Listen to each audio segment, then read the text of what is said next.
സുഷസ് paradise four അനിമൽസിലേക്ക് എല്ലാവർക്കും ഒരിക്കൽ കൂടെ സ്വാഗതം. ഞാൻ പറഞ്ഞല്ലോ, ഇപ്പോൾ എൻ്റെ വീട്ടിൽ 3 ഡോഗ്സ് ചത്തു. പെട്ടെന്ന് വലിയ നാളൊന്നും കിടക്കാതെ പെട്ടെന്നുള്ള മരണമായിരുന്നു.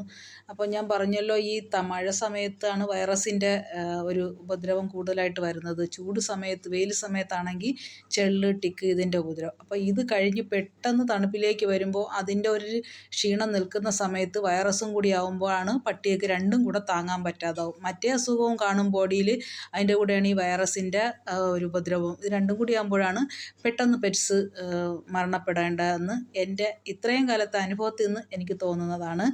പിന്നെ ഇപ്പോൾ അഡിനോ വൈറസാണ് ഈ സീസണിൽ ഉള്ളതെന്ന് പറയുന്നു.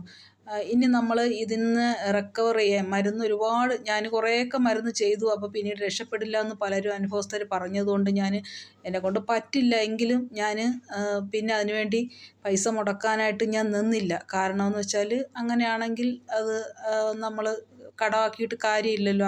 ആ പൈസയ്ക്ക് അവർക്ക് ഫുഡെങ്കിലും കൊടുക്കാമല്ലോ എന്ന്. അപ്പോൾ എൻ്റെ അനുഭവത്തിൽ നിന്ന് എനിക്ക് മനസ്സിലായത്, ഞാനങ്ങനെ ഒരു മാറ്റം വരുത്താൻ നോക്കി. കാരണം ഈ ടൈമിൽ എല്ലാവരും കൊടുക്കുന്ന ആഹാരം ഛർദ്ദിച്ച് വയ്ക്കുമായിരുന്നു. ചിലർ ഛർദ്ദിച്ചിട്ട് വീണ്ടും കഴിക്കും, ചിലർ കഴിക്കില്ല. അപ്പോൾ എനിക്ക് ആ ഫുഡ് വേസ്റ്റ് ആകുമ്പോഴും നമുക്ക് സങ്കടം വരും. കാരണം അത്രയും നമ്മൾ കഷ്ടപ്പെട്ടിട്ടാണ് അവർക്ക് ഒരു നേരത്തെ ഫുഡ് കൊടുക്കുന്നത്. അങ്ങനെ ഞാൻ 1 വർഷം മുമ്പ് വൈറസ് വന്നതിന് ശേഷം, വൈറസ് സമയത്ത് നമുക്ക് തണുപ്പിലാണല്ലോ വൈറസ് കൂടുതൽ പൊങ്ങുന്നത്. തണുത്ത വെള്ളമൊന്നും കുടിക്കാൻ ഞാൻ കൊടുക്കാറില്ല. 1 വർഷമായിട്ട് ഞാൻ അവർക്ക് തിളപ്പിച്ച വെള്ളമാണ് തണുപ്പിച്ച് കൊടുക്കുന്നത്. അപ്പോൾ അതും ഒരു പരിധി വരെ നമ്മളെ സഹായിക്കും. പച്ചവെള്ളം നമ്മൾ കൊടുക്കാതിരിക്കുക ഈ മഴ സമയത്ത്. നമ്മുടെ പെറ്റ്സിന്, പട്ടിക്കായാലും പൂച്ചയ്ക്കായാലും മനുഷ്യനായാലും അത് ഉപയോഗിക്കാതിരിക്കുക. അത് നമുക്കൊരു പരിധി വരെ മൃഗങ്ങളെ ഇതിൽ നമുക്ക് രക്ഷപ്പെടുത്താനായിട്ട് സാധിക്കും. പിന്നെ നമ്മൾ ചെയ്യേണ്ടത്, വൈറസ് സമയത്ത് നമുക്ക് ഒരുപാട് ഫുഡ് കഴിക്കാൻ പാടില്ല. നമ്മുടെ വയറ് എംപ്റ്റി ആയിരിക്കണം. നമ്മുടെ എന്നല്ല, മൃഗങ്ങളുടേതായാലും. അവർക്ക് ഈ സമയം കൂടുതൽ ദഹനശക്തി ഉണ്ടാവില്ല. അപ്പോൾ അതുകൊണ്ടാണ് ഇവർ ഛർദ്ദിക്കുന്നത്. അപ്പോൾ നമ്മൾ പരമാവധി വൈറസ് സമയത്ത് പട്ടികൾ പട്ടിണി കിടക്കുന്നുണ്ടോ, ഈ പാർവേ ഇതൊക്കെ വരുന്ന അവർ. അപ്പോൾ അങ്ങനെ കിടക്കുമ്പോഴാണ് വൈറസിന് പിന്നെ അവരുടെ ശരീരത്തിൽ പെരുകാനായിട്ടുള്ള ഒരു സാഹചര്യം കുറച്ച് കുറയും. അപ്പോൾ അതുകൊണ്ട് ആ സമയത്ത് ഫീഡിങ് നമ്മൾ കുറച്ച് എന്നത്തെക്കാളും വളരെ കുറയ്ക്കണം. പരമാവധി ഒരു നേരം നമുക്ക് ഫുഡ് കൊടുത്താൽ മതി. ഞാനിപ്പോൾ അതൊന്ന് 2 ദിവസമായിട്ട് ഇപ്പോൾ അത് ട്രൈ ചെയ്തപ്പോൾ നല്ലൊരു മാറ്റം എൻ്റെ വീട്ടിലെനിക്ക് ഷെൽട്ടറിൽ കാണാനായിട്ട് പറ്റി. അതുകൊണ്ടാണ് ഞാനത് നിങ്ങളോട് ഷെയർ ചെയ്യുന്നത്. പിന്നെ മറ്റൊരു കാര്യം, ഈ വൈറസ് പോലെയുള്ള രോഗങ്ങളുള്ള സമയത്ത് മീനും ചോറും അവർക്ക് ഒട്ടും പറ്റില്ല. അവരുടെ വയറിന് അത് ഒട്ടും അവർ അക്സെപ്റ്റ് ചെയ്യില്ല. അതാണ് ഛർദ്ദിക്കുന്നത്. ആ സമയം പരമാവധി അവർക്ക് ഡ്രൈ ഫുഡ് തന്നെ കൊടുക്കാൻ ശ്രമിക്കുക. കൊടുക്കുന്നുവെങ്കിൽ മീൻ ഒട്ടും കൊടുത്തുകൂടാ ഈ വൈറസ് രോഗം ഇരിക്കുന്ന ടൈമിൽ. ഞാൻ മുമ്പുള്ള എൻ്റെ അനുഭവത്തിൽ നിന്ന് പഠിച്ച ഒരു കാര്യമാണ്.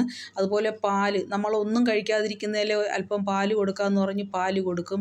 പാലും കൊടുത്തുകൂടാ ഈ സമയത്ത്. ഒട്ടുമേ പാല് കൊടുത്തുകൂടാ അസുഖമായിട്ടിരിക്കുന്ന ടൈമിൽ. അത് വയറിനെ വീണ്ടും മോശമാക്കത്തേ ഉള്ളൂ. അപ്പോൾ റൈസ്, മീൻ അളവ് കുറയ്ക്കുക. ഞാനിപ്പം 2 നേരം ഉള്ളത് ഫുഡ് ഇപ്പം ഒരു 2 ദിവസമായിട്ട് ഒറ്റ നേരമാക്കിയപ്പോൾ അവരുടെ ആ വയറിന് നല്ല വിശപ്പ് വരുമ്പോൾ ഒരു നേരത്തെ ആഹാരം കൊടുക്കും. അപ്പോൾ അത് ആരും വമിറ്റ് ചെയ്യുന്നില്ല.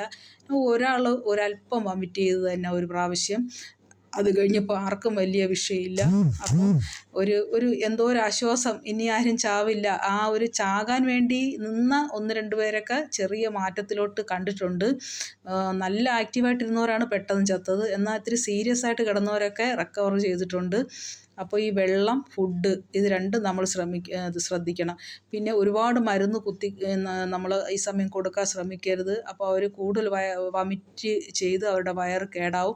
പരമാവധി എന്തെങ്കിലും വയറ് ഇതാക്കാനുള്ള ORS, എൻഡ്രോക്രോണിക് പോലെയുള്ള ഗട്ട് ക്ലിയർ ആക്കാനുള്ള എന്തെങ്കിലും സാധനങ്ങൾ, ഓർഡിലൈറ്റ് ഇങ്ങനെയൊക്കെയുള്ള സാധനങ്ങൾ കുടിക്കാനുള്ള വെള്ളത്തിൽ കൂടെ നമ്മൾ മിക്സ് ചെയ്ത് വെച്ച് കൊടുത്താൽ വളരെ നല്ലതായിരിക്കും. കാരണം അവർക്ക് ആ സമയം പൊട്ടാസ്യം അങ്ങനെയൊക്കെയുള്ള ചില ലവണങ്ങളൊക്കെ കുറയാനുള്ള സാധ്യതയുണ്ട്. അത് നല്ലതായിരിക്കും. പിന്നെ എന്തെങ്കിലും ഡൈജഷൻ്റെ ഡൈജിറ്റോൺ, അതുപോലെ തന്നെ നമ്മുടെ പോളിബേൺ പോലെയുള്ള മൾട്ടി വൈറ്റമിൻ ഇങ്ങനെയുള്ളതൊക്കെ ചെറിയ രീതിയിൽ ടോണിക്കുകൾ കൊടുക്കുന്നത് നല്ലതായിരിക്കും. അതുപോലെ നമ്മുടെ കിഡ്നി, ലിവർ ടോണിക്കൊക്കെ ഈ സമയത്ത് നല്ലതായിരിക്കും. കാരണം ഇത് രണ്ടുമാണ് ഡൗൺ ആവുന്നത് ഈ വൈറസ് രോഗങ്ങൾ വരുന്ന സമയത്ത്.